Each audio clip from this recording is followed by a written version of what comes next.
નમસ્કાર ખેડૂત મિત્રો, આજના આ વિડીયોમાં આપણે ઘઉંની ખેતી વિશે માહિતી લેવાની છે, જે હું તમને ટૂંકમાં જ જણાવી દઈશ કે ઘઉંની ખેતી કઈ રીતે થાય.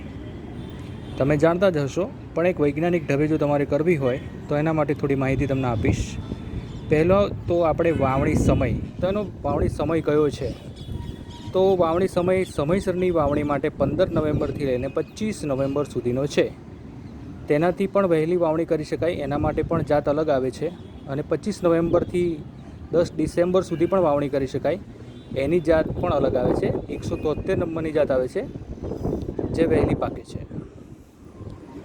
બિયારણની પસંદગીની વાત કરીએ તો સામાન્ય રીતે ટુકડી ઘઉં, જે GW 496 છે, ટુકડી ઘઉં મોટા પ્રમાણમાં વાવવામાં આવે છે. બીજી છે નવી જાત છે 513, એ વિજાપુર સંશોધન કેન્દ્ર દ્વારા બહાર પાડવામાં આવેલી જાત છે, જેનું ઉત્પાદન 496 કરતાં પણ વધારે આવે છે. અને ત્રીજી જાત 451 છે, એનું પણ ઉત્પાદન સારું આવે છે.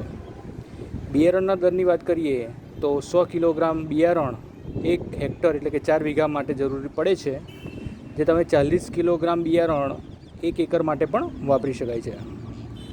હવે આ બિયારણ આપણે પસંદ તો કર્યું, પણ બિયારણને આપણે પછી એનો માવજત આપવી જરૂરી છે. માવજતમાં તમે ઉધઈના નિયંત્રણ માટે ફિપ્રોનિલ કરીને દવા આવે છે, બજારમાં મળે છે ફિપ્રોનિલ દવા. એ ફિપ્રોનિલ દવા 600 મિલી જેટલી 100 કિલોગ્રામ બિયારણના પટ માટે જરૂર પડે છે. જે બિયારણને બીજ માવજત આપીને વાવણી કરવામાં આવે તો ઉધઈનો પ્રશ્ન મોટાભાગનો નિવારી શકાય છે. હવે તમે જો બિયારણને પટ ના આપો ને ઊભા પાકમાં પણ આપવી હોય તો પણ તમે આ 600 મિલી દવા જે છે એ રેતીમાં મિક્સ કરીને પૂંકી દો અને પછી પાણી આપી દો તો પણ ચાલે. પછી આપણે વાત કરીએ તો પિયત, તો આમાં ઓછામાં ઓછા 6 પિયત તો આપવા જ પડે તમારે, તો તમારા ઉત્પાદન પર કોઈ માઠી અસર ના થાય અને ઉત્પાદન જળવાઈ રહે. અને પહેલું પિયત જે છે આપણે 18થી 21 દિવસે તો ખાસ આપવાનું, કારણ કે એમાં મુકુટમૂળ અવસ્થા છે એની બહુ જ કહેવાય ને કે સેન્સિટિવ છે. એ જો ના આપો તો મોટાભાગનું નુકસાન તમારે ઉત્પાદન પર પડે છે. બીજું ખાતર વ્યવસ્થાપનની વાત કરીએ તો 131 કિલો DAP આપણે આપવાનું હોય છે પાયામાં, અને એની સાથે 105 કિલોગ્રામ યુરિયા આપવું પડે છે પાયાના ખાતર તરીકે.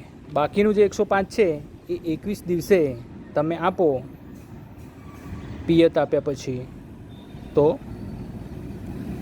ચાલે.